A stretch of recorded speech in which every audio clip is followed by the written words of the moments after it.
right, ladies and gentlemen, this is Verity Seeker. My name's Mark Powls, and here today as my guest, we have Ric Mitchell, who's going to talk to us about an alternative school right here in Anderson County, Kansas. Welcome, Ric. Thank you. Good to be here. Appreciate you having me on, Mark. All right. Hey, no problem. Whenever there's a something new coming up that's important, that's going to help the community, especially after 2020. Is it okay if I say that publicly? Oh, yeah, for sure. Okay. We definitely want to showcase that and promote it as best we can so people understand that there are other options out there for their education. Sure. First question I want to ask you is, can you kind of fill in a little bit of who Ric Mitchell is before we kind of get into the meat and potatoes of the school? Sure. So I've been in education for as long as I can remember. I was playing basketball, church ball, as a young kid in high school, and just decided that I liked the coaching aspect of it. Our coach kind of never showed up to practices and things, no. and so we weren't going to have a team after a while, and so I started coaching and ended up loving that. So I started coaching at 16 years old. The next year I went and took on the boys club and took over. Well, I was an assistant coach for a year, and then I took over as the coach there. And I really found that I loved coaching.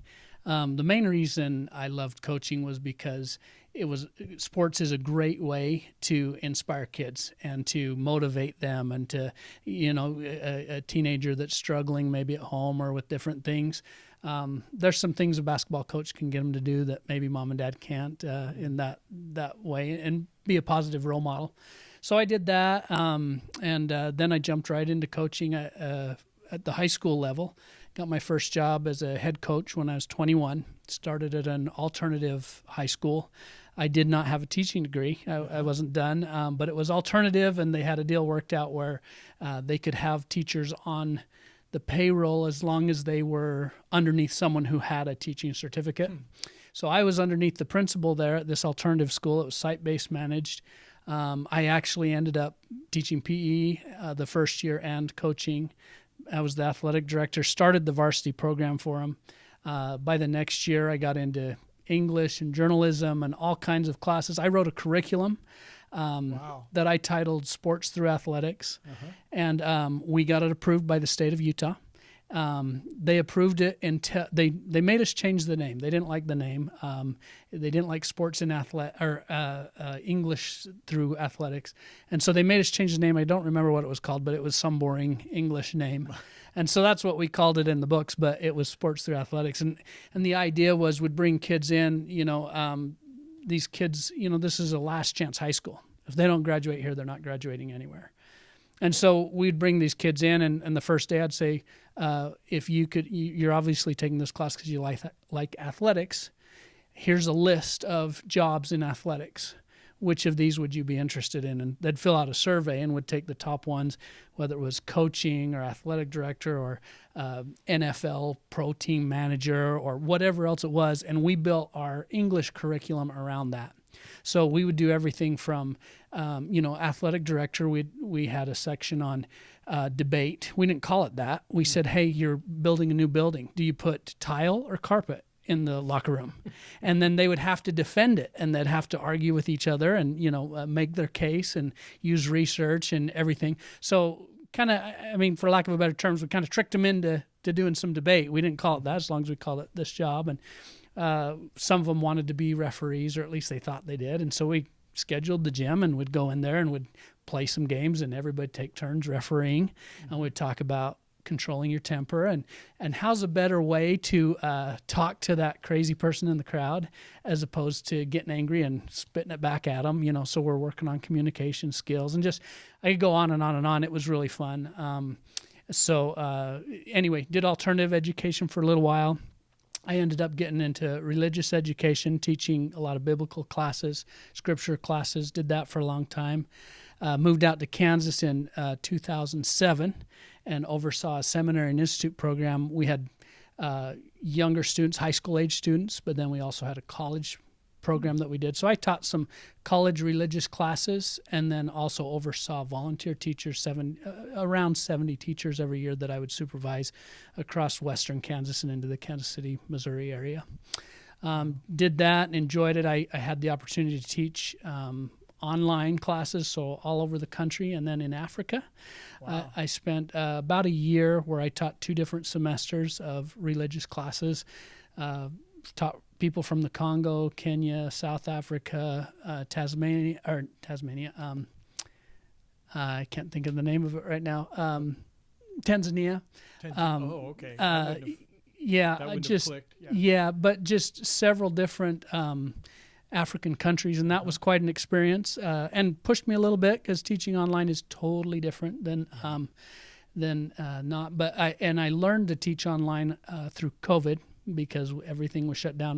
My office was in Lawrence, so they really shut things down.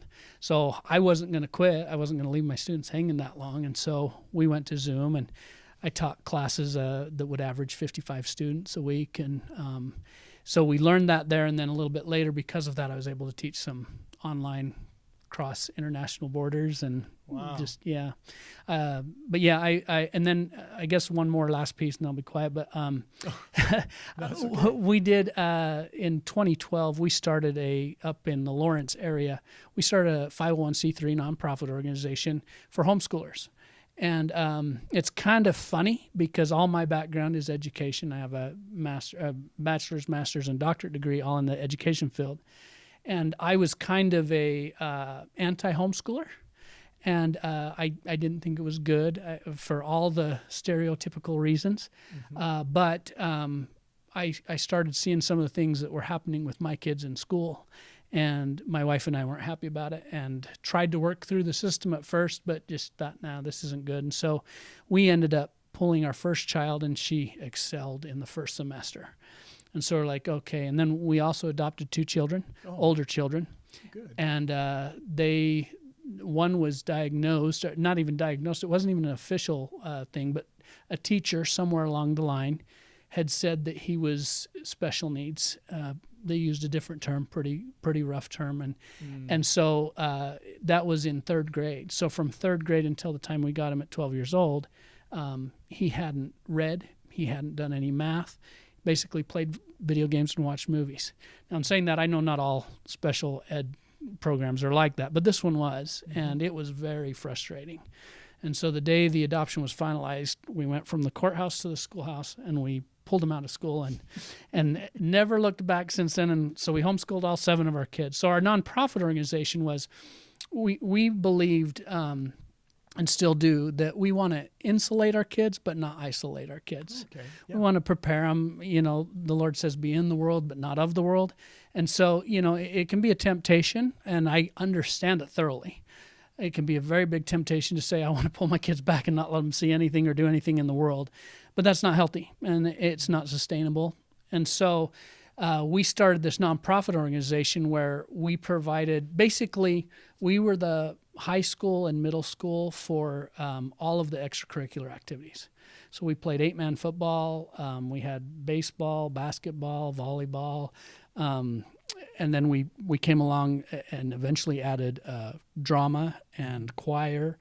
And then a little later, we added all kinds of, we called them enrichment classes, where we would, especially a lot of homeschoolers struggle when they get to high school.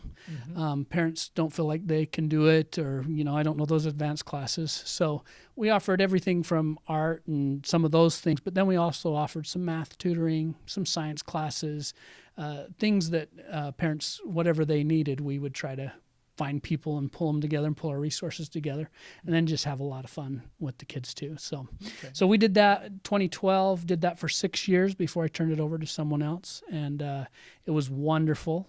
And I am now like sold on homeschooling. I think it's the best.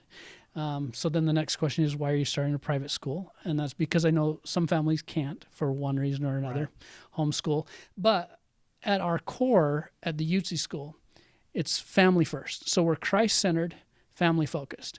And we believe that parents have a God-given right and responsibility to educate their children. And that doesn't mean they have to do it all themselves, but they need to be in charge of it and direct it. And so as a school, we want to run everything we do through the family filter. What will this do to the family? Is this supporting the family? Will this help the family? And a lot of things that we do in education, especially public education, is not helpful to the family. And as goes the family, so goes the community, society, and eventually the nation. Yeah. And so, and I know you've talked a lot about Constitution and freedom, and we're losing a lot of those principles because we're losing the home. And if we don't step up as a society and teach and instill those principles of freedom and truth, then no wonder our country's going to struggle so much and continue to struggle. So that's a big motivator. We want to come alongside and provide the schooling for families that can't homeschool. But if you can homeschool, we don't want to talk you out of it. We offer some things to assist homeschool families as well. We try to do as many of those free as charge as we can, because if you are willing to step up and do homeschool, then we want to support you as well. Okay. Wow, that was... Sorry, okay. Mouthful. This interview is over. That's pretty much it. No, I do have... Okay, sorry. No, you covered a lot of territory there. That's great. Just to kind of, I'm going to fill in gaps. Sure. Okay. So everyone out there has a really good idea what this whole Yutzy School is all about. Now, this seems trivial, but where did the name and the logo come from? Okay, I've seen it. I've seen the logo. Yeah. Can you tell us about that? You betcha. It was this end of the year, in about August, I was approached by a common friend. I was actually... right on the verge of starting my second attempt at starting a private school. Actually, it was a school that I was told was established in Kansas City, and they wanted to bring me in and have me get it actually up and running and increase the enrollment. I was going that direction, was going to do it, and found out that they hadn't told me all. What they had told me, their website was awesome, but they really didn't have a school. They didn't have half the things in place that they were advertising, and I addressed those concerns, and there just became more and more concerns that they were misleading people, and I couldn't be a part of that. Wow. So now I've already quit my job. I'm unemployed and thinking, oh boy, what does the Lord want me to do now, and trying to figure that out. And a mutual friend said, hey, you should talk to Daniel Yutzy. He's looking for someone to teach his children. Okay. And I was thinking, just teach a couple of kids and that kind of thing. And that's not exactly the direction I wanted to go, just teaching a few kids. But as my wife and I talked about it and prayed about it and also realized we don't have a lot of other things right now going on, we reached out and had a great conversation with Daniel. Just wonderful meeting. He asked me to come back and talk with his wife and meet her, of course, and so we did. That meeting ended up, it was supposed to be an hour, and it ended up being 5 because, he said to me, he introduced me to his wife, and then I said, can I ask a question before we get started? And he said, sure. And I said, what is your goal here? Why are you looking to hire someone to teach your children? Tell me about that. And he said, well, actually, my wife and I feel led to start a private school. We just don't know how to do it. But we need a private Christian school in the area, one that supports our values, and we just don't know how to do it. And I almost fell over. I'm sure I had a crazy look on my face. I reached over to my computer. I said, I have 3 sketches, outlines of how to do a school, one that I've worked on for more than 15 years putting together. Like the building itself? No, how to run a school, how to make it happen. Okay. Yeah, and I said, I've got these 3, and he's like, yeah, let's talk about it. So we switched from just teaching to building this school. And that's why it took so long. He's like, well, let me go show you the spot that we have and love to bring more people on board and everything. So we decided we'll go ahead and start immediately with his 3 children, and then we added 1 other family. And we thought, let's do this first year. Let's work out the kinks, try these things out, and see where we need to adjust. We learned a few things. What year was that? That was this fall, 2024. Okay. So we just started this fall. And I'll just say, and I can truly say this, I have the 5 best students in the whole area. They are wonderful. They've been just so great to work with, and the Yutzys as well, putting this together. But yeah, so we're moving full speed ahead, opening up this fall to 30 students. And the reason we're capping it at 30, two things. One is because of the size of the building that we have. We don't want to cram too many in there. And then secondly, making sure we have the right teachers. And that's tricky. We have to find the right people. We aren't creating this to duplicate public school. That's there and it's available for anybody that wants it. Right. But we want something different. And so we need to find the right people and get them in the right places. And so we're moving a little slower that way. But then the idea is that fall of 2026, we'll build a building that can accommodate about 120 students. So okay, so there's a plan for expansion. Oh yeah, yeah. And so you've got land out there that's owned by Yutzy's, I presume. Yep. So if this works, then it can grow. Yep, it's going to work. Okay. Yeah. Okay. Yeah. You have to believe it, right? You have to have a faith of a mustard seed. I can't remember how big those things Not are, very but big. You do have to believe in those things, or they won't happen. Yep. Okay, that's good. So really, the name came from Yutzy. Oh your yeah. connection with I didn't Yutzy. answer your question. Yeah. No, it's okay. He that name kind of came kicking and screaming. He wasn't sure that he wanted to. He's a humble man, a very good humble man. His heart is right, and his wife's heart is right. They're just salt of the earth people, and it has just been a joy to work with them.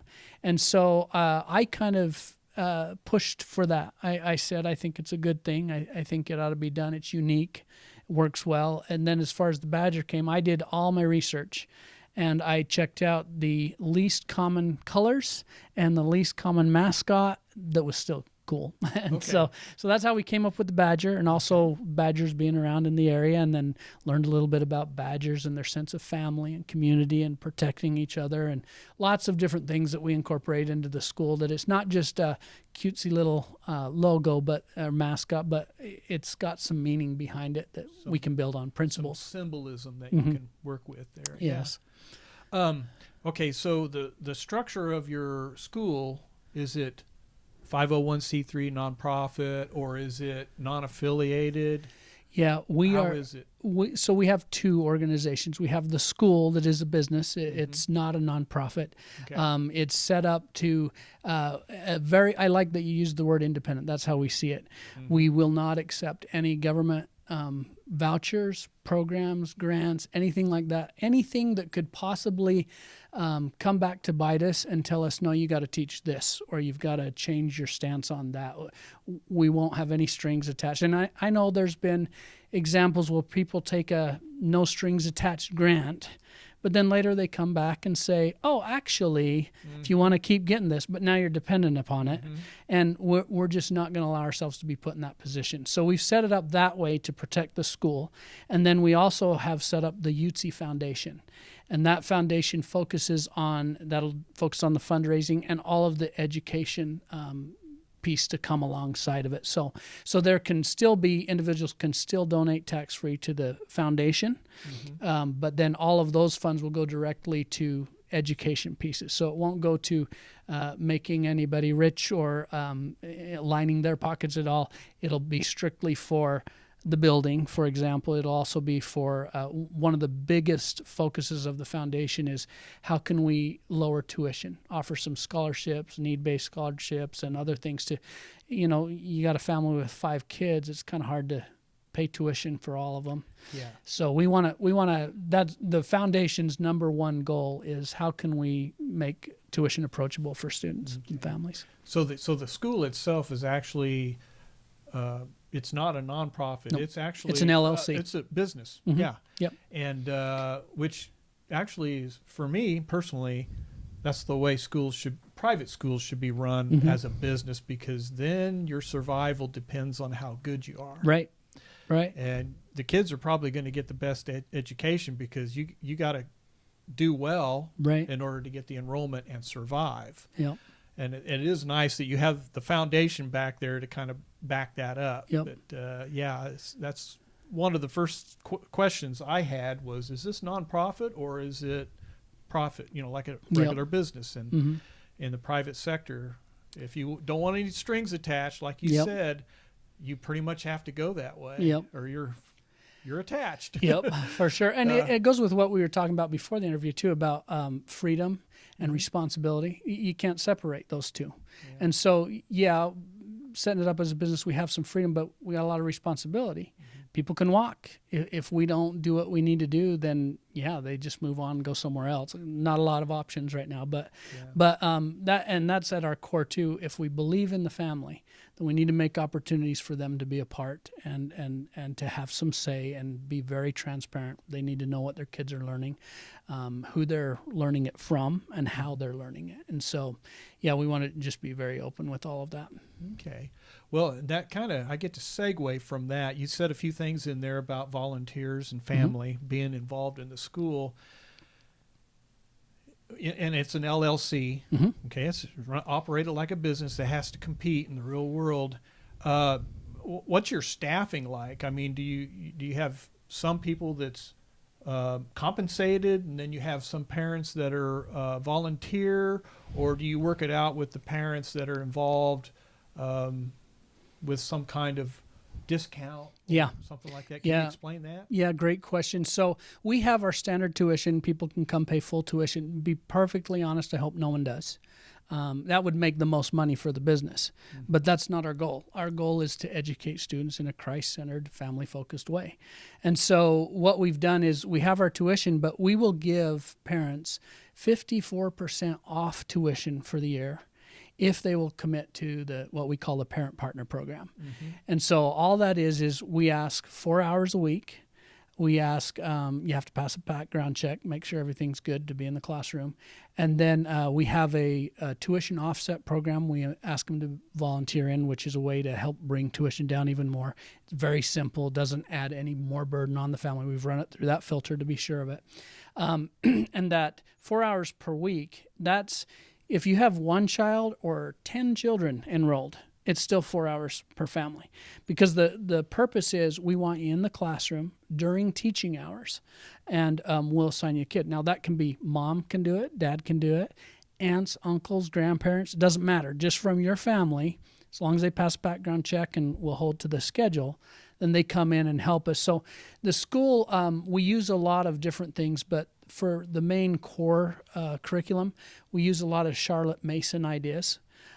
She was late 1800s, early 1900s, used in a lot of homeschool settings, especially, which fits with exactly what our purpose is. But she believed she was a contemporary with John Dewey.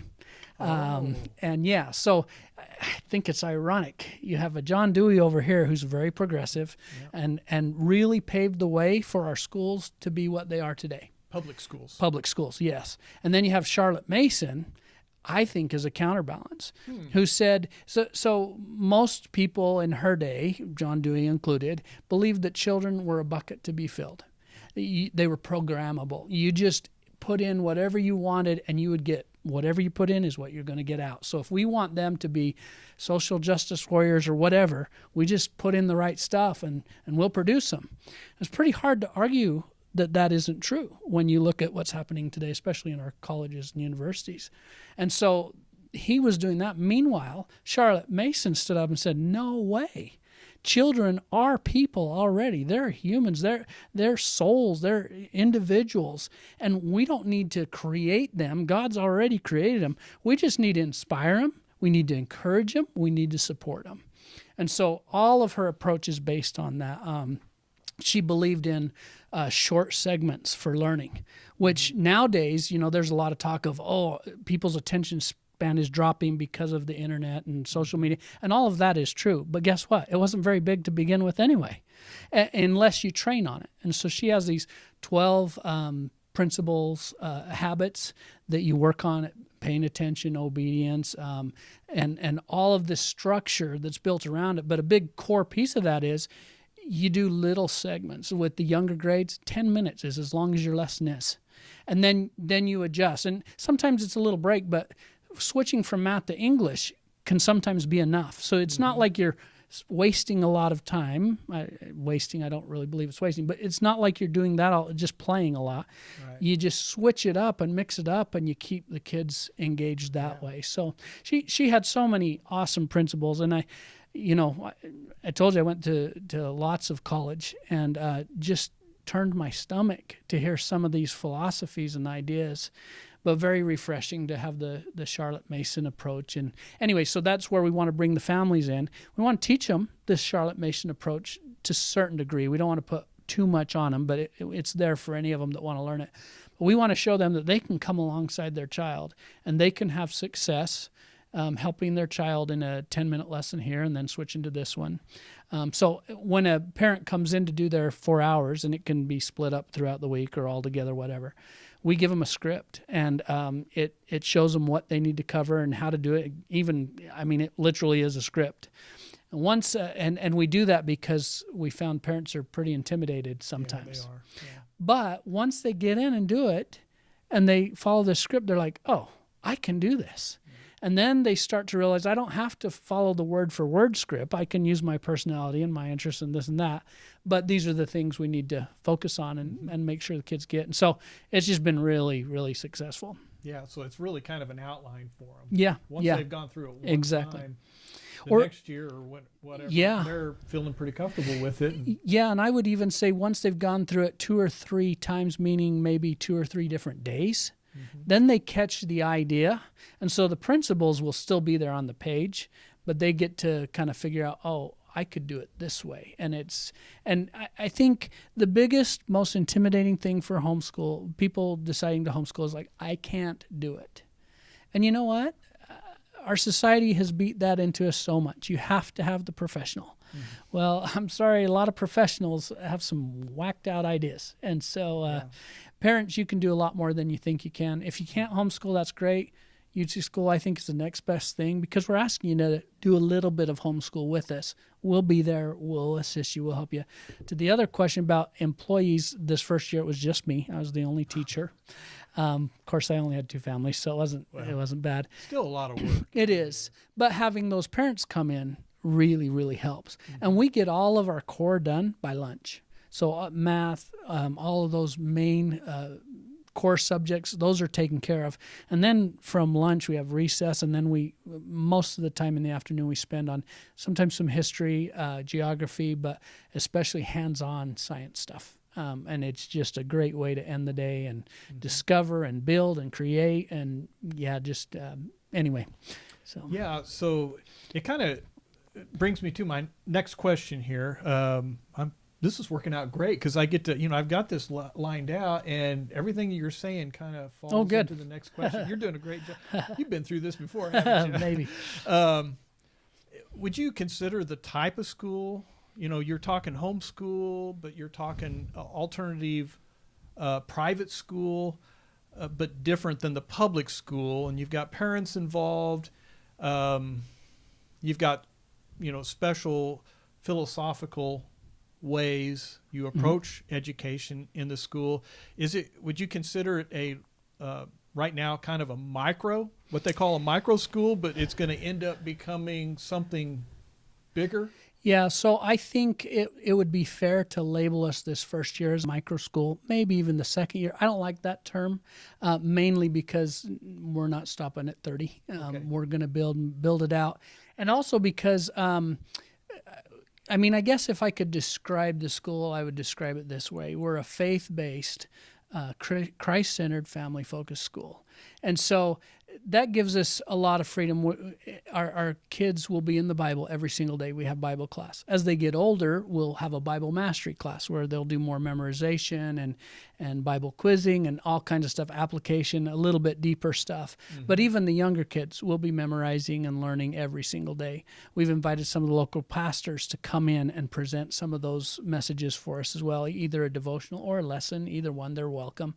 But we want to be very open that way. And then the other thing, Charlotte Mason gives us the flexibility. And she's not the only thing we use. We use teaching textbooks. We use the Tuttle twins. We You like, yeah.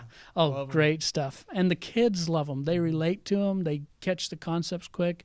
We use the good and the beautiful. We use all kinds of stuff. And our philosophy is, if this Charlotte Mason idea is true, the kid is a person, a human, which we totally agree with, then our goal is first to support the parents and come alongside them, But then secondly, how can we inspire this kid?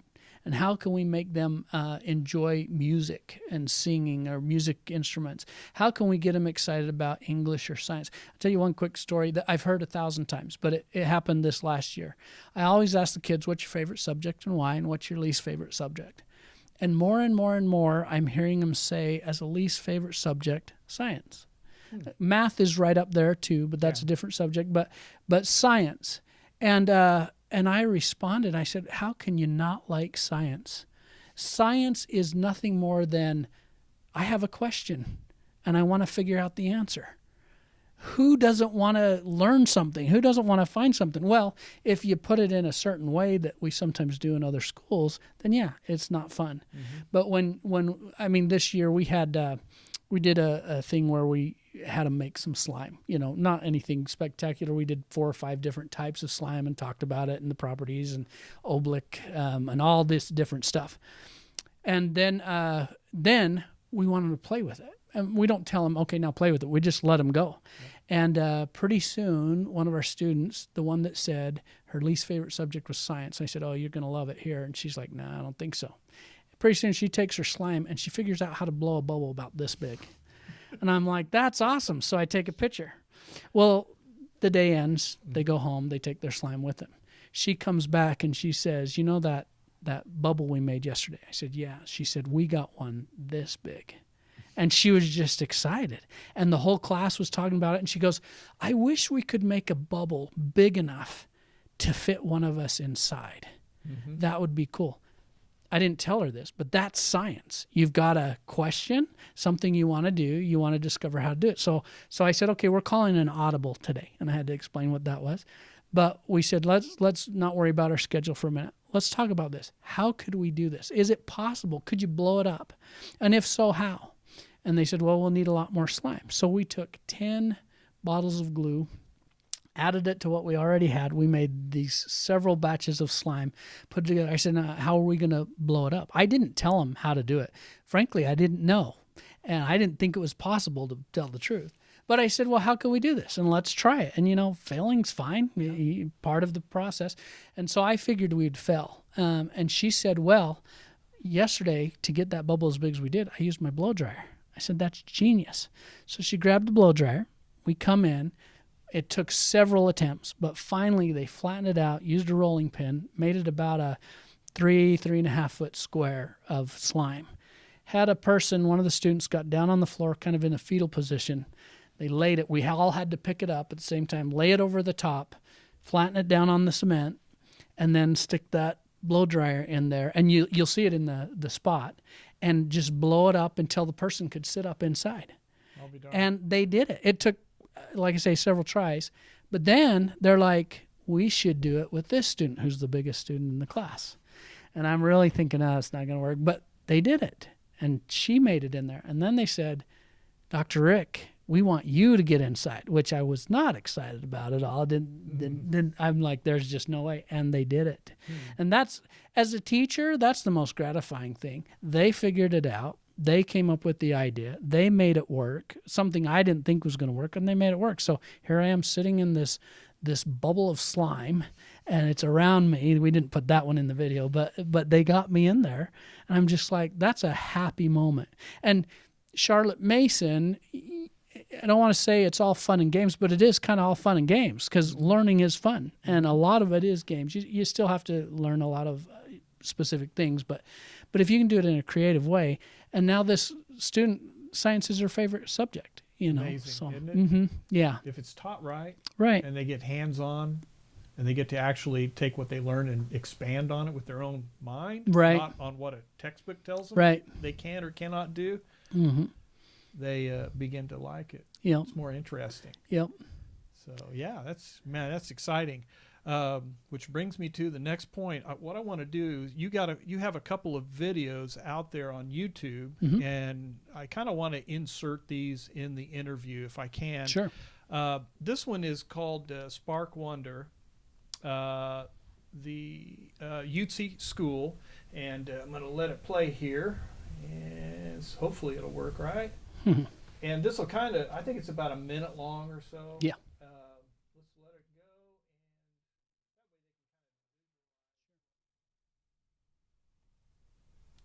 At the Yutzy School, we believe learning should spark wonder. Oh my goodness!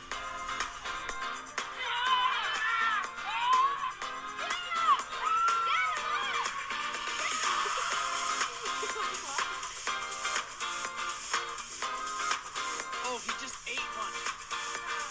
He just ate that little one. We blend strong academics,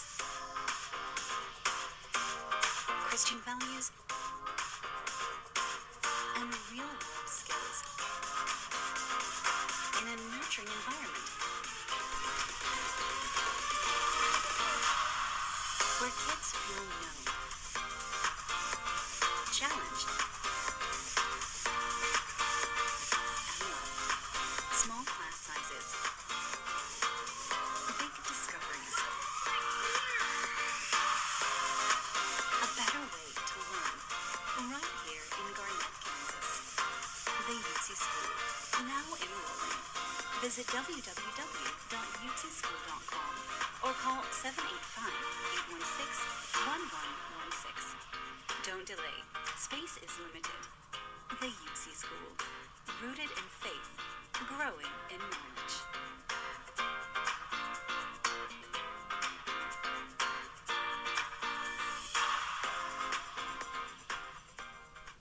Okay, and that kind of gives there we go. That kind of gives people a visual idea of what you were talking about Right. there. That's a well done promotional video. Thank too. you. Impressive. Okay, you talked about enrollment. You said it was how many kids this first time around? We'll cap it at 30 this fall. Cap it at 30? Oh, the last year was 5. Was 5. Yep. You got to experiment for the very first time, see how things were going to work. So Yep. yeah, you needed to keep it small. Yeah. But you'll cap it at 30 in 2005-2006 school year. Now, will that include what? Do you go from like preschool or kindergarten to 12th grade, or how do you do that? So, I'm not a huge fan of grade levels. I mean, Oh, okay. there's some importance there. So basically 6 to 18, 17, right in there. I guess you'd classify us if you're using what the public schools say, K-12. Okay. But for us, we believe, I think kids start school too early sometimes, taken away from mom a little too soon. And so we have a couple of things to enroll in our school. You've got to be 6 years old. You also have to be potty trained, and you have to be able to change your clothes by yourself. Okay. We do a lot with outdoors and nature. We go outside a couple times a day, every day, unless it's absolutely dangerously cold. Otherwise, we're out there even in the snow and rain and everything else. We think it's so important. So kids need to be able, if they get wet or dirty or whatever, they need to be able to go in the bathroom and change themselves, keep everything good that way. So that's the minimum standard. And then as far as grades levels go, we are a mastery-based school. Okay. Very, very much. If I can tell one more story, when I was a kid, I loved math. I absolutely loved it, and did really well in math, 2nd, 3rd, 4th, 5th grade.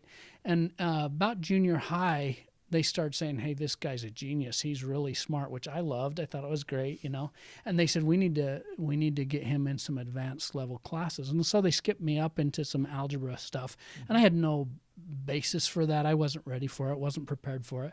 I had a teacher that I have no idea why he taught. He did not like humans, let alone children. And I got my first lower than a B grade ever. And it was lower than a C, and it was lower than a D. And he hated me and let me know it. And I was devastated. I couldn't believe it. And I never really recovered because they said, the counselors, just hang in there. You can do it. You just need to work harder. And it was big regret. So from about, I think that was 5th grade, from then on, I just believed I was stupid in math. When it came to math, I don't know anything about it. Well, math is one of those things. It doesn't change. I mean, contrary to some popular opinion, 2 + 2 is always 4, right? And if you can get those foundations under you, and build some confidence, then you go. But when you believe in the grade system, and we got to promote everybody based on age, they can't get behind, and heaven forbid they feel bad, right? Then you're advancing people in the state of Kansas, and it's pretty close to the nation as well. You've got about 30, I think it's 34% of our students are proficient in math. That's atrocious. And it's a little lower in English. And Kansas and the United States flip on those. So Kansas is a little better in English and worse in math. But those are horrendous numbers. And I think part of it is not because we don't have people that are trying, but because we have adopted this belief, grade level basically associates with age. And so we don't do that. In fact, of the students that started, every single one of them I've pulled to a lower level from where they were in the school before. Okay. But I don't think the kids really even know that, because we don't emphasize it. We just say, hey, we test you, we do an assessment, we find out where you are. And then when in doubt, we're always going to go a little lower, especially in math, because we want to build your confidence. And so 2 of my older students that I did that in, we brought them back, and they finished instead of 9 months to complete their math, they both completed it in 7. So 2 months early. Wow. And you can say, well, yeah, you pulled them back. Well, we did a little bit, but then they got the confidence and went on and on and on. Once you build that confidence, and because we believe in cyclical education, you constantly got to be repeating to keep those things. By doing that, I'm certain next year they'll complete their next course in less than 6 months. I'm not even... I would bet money on it if I was a betting man. And so if we get those foundations, and same thing with the reading, when in doubt, bring them a little bit lower. And we do lots of different things, reading in all the subjects too, to help build that. But reading and math especially, they've got to have the foundation. If you don't build on that foundation, you build on a sandy foundation of grade level and age group and that nonsense, then they're gonna fail, and they're gonna feel it, and then they're gonna feel hopeless. And so we don't want any of that. Yeah, the mastery aspect of that, I think, is the way to go. And I think that I agree with you. I think that's where the public schools have failed, because they're passing people from grade to grade. Trust me, I was in the public school. You know what I'm talking about. Kids are passing on to the next level just to pass them on, and they're graduating students that really shouldn't graduate. Right. And it's not getting any, I don't think it'll get any better. Right. And not only are they not graduating kids, but when you look at the stats, it's what, I think it's 75, 76. I should have looked that up before I came in, but it's, of the ones that are, that stay enrolled, that's the graduation rate. But that doesn't take into account all the other kids that dropped out because they, of whatever reason. Yeah. So our numbers are pretty paltry in the country, and that.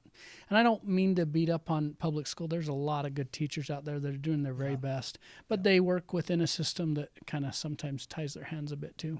I would agree with that. They're not. Well, my wife just retired this year. She went the full distance and retired when she had enough points. And I don't want to get into all that. We were kind of focused on Yutzy School here, but there is an obvious attempt to dumb down the teacher's ability to actually teach in their content area, and to also dumb down the progress of the students. And now I'll just stop at that there. It's, to me, it's obvious from what I'm hearing. And it was worse when I got out of the public school in 2001. I stepped out voluntarily and got away from it, never went back. I could see where it was headed even that year. So let me go ahead and play this. This one's short, and then we can probably wrap this up in about 4 or 5 questions, and then we'll give you the final summarization of the whole thing. Kind of you get the last word, type thing. Here we go.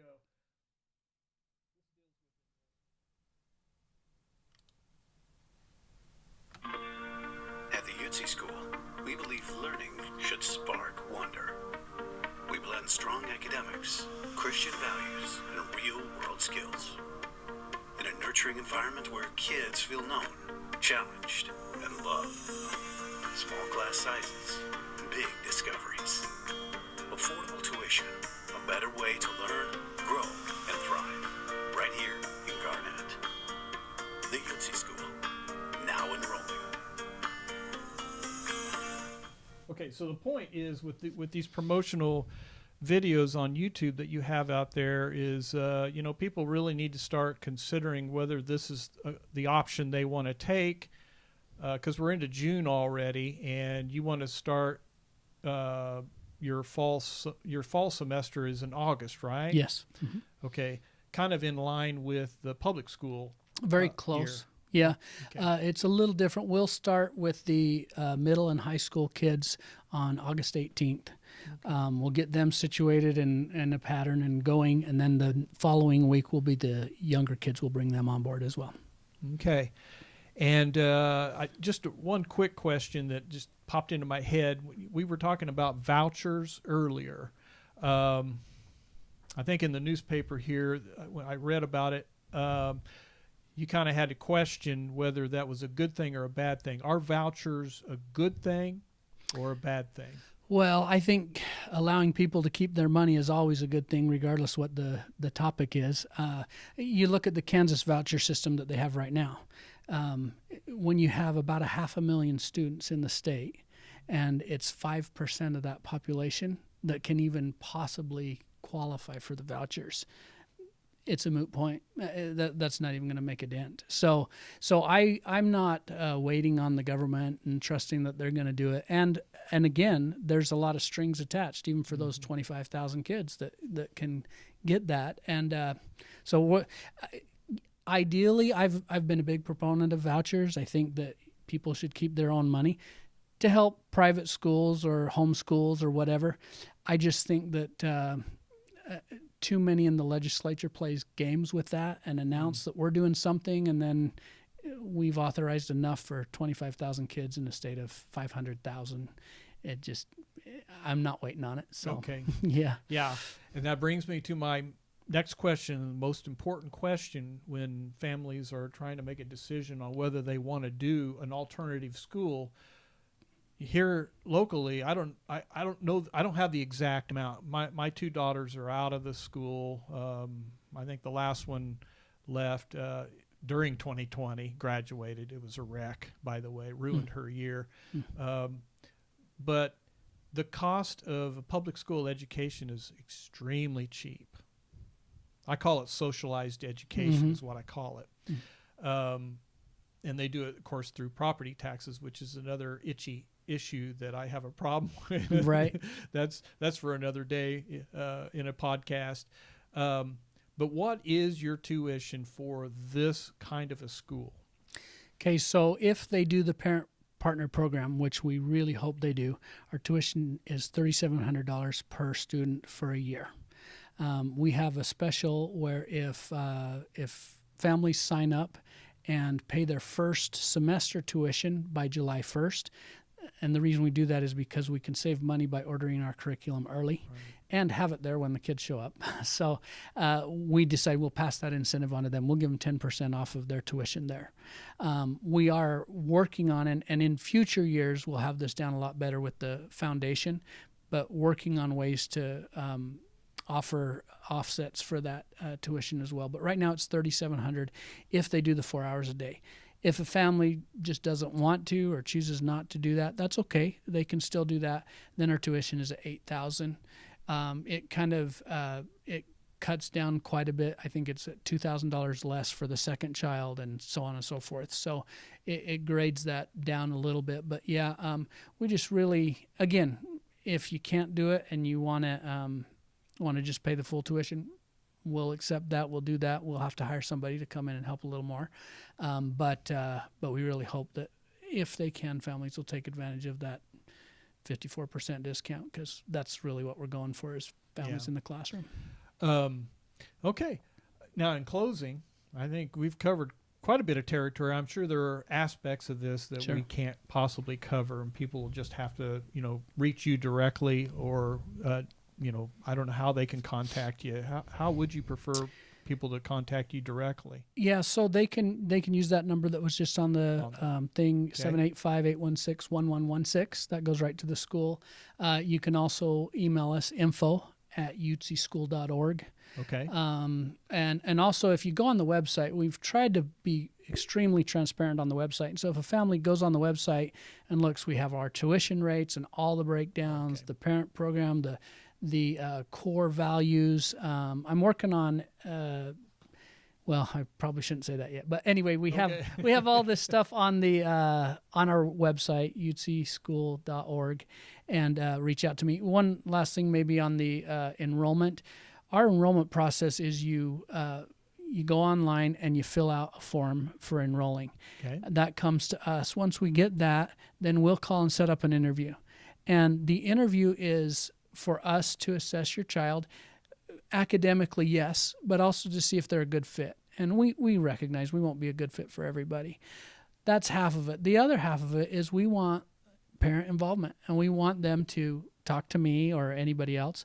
We invite you to talk to the other families that are in the school if you want to. But we lay out the philosophy. We have it all written down. We give you some time to look it over. And we let parents go through that as much as they want to. And then they're interviewing me or whoever does the interview as much as I'm interviewing them. And then we go back and we look at it. The family thinks about it. And if it's a match, we both feel like it's a match, then we get them enrolled and start going from there. Okay, I was going to ask about that, by the way. What is that process? Because people don't know. It's different for the public school. Yep. Private schools, because you only have a limit on the number of students you can take, you've got to have a filtering system. Right. And it's like a job interview. Yep.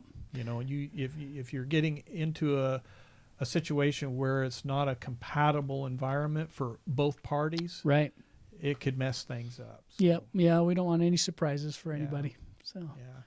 Well, is there anything else, Rick, that you want to tell the folks out there about this school? Anything that we haven't covered? Yeah, just if anybody's interested in it, just reach out to us. Let us know. Again, for anybody that's looking for a place for your child for this upcoming year, but also for homeschoolers out there, please don't forget that piece of it. We're very open to assisting and helping homeschoolers. You can look on our website and look up Badger Club. We did some pretty fun hands-on stuff that was all free for homeschoolers to come and participate in. And we intend to do that again. I don't know that we'll do it twice a week like we did this first year. Okay. It was pretty cost and energy expensive, but it was wonderful. So we'll do some more of that. And then we have a parent resource page on our website as well, where we're posting. I think there's like 6 articles on there, how to prepare your child for reading and for school, how to help your kids. One we just put up, how to help your kids keep their reading up over the summer. We've got some on history, Kansas history. We just did the Kansas-Nebraska Act because that happened. The anniversary was just the other day, and so we'll keep putting things on. You can follow the Facebook or on the website, and we want to just be a resource. And if parents have questions and things, either about the school or about homeschooling, reach out to us. Shoot us an email or a text or whatever, and we'll try to get back to you, or write an article on it or something. We want to be a resource. We love the Lord, we love families, and we think those two are extremely compatible, or ought to be. And so we want to do everything we can to help promote that. Okay, very good. All right, well, I appreciate you coming on the podcast, Rick. It very informative, and I'm glad that you guys decided to do something like this. We've been needing something since 2020. Right. And so finally, 6 years later or 5 years later, we finally have an alternative school, an option for parents who either can't homeschool, that maybe have been trying to homeschool and, they have other things to do, or they, a job maybe. Right. And they can go back to their job if necessary. And you can, put them in an alternative school that has the same beliefs that you do. And so that's all a good thing. Appreciate it very much. Thank you. All right. Ladies and gentlemen, this is Verity Seeker, and I'm your host, Mark Powls, and this has been Ric Mitchell. talking about the Yutzy School right here in Anderson County, Kansas.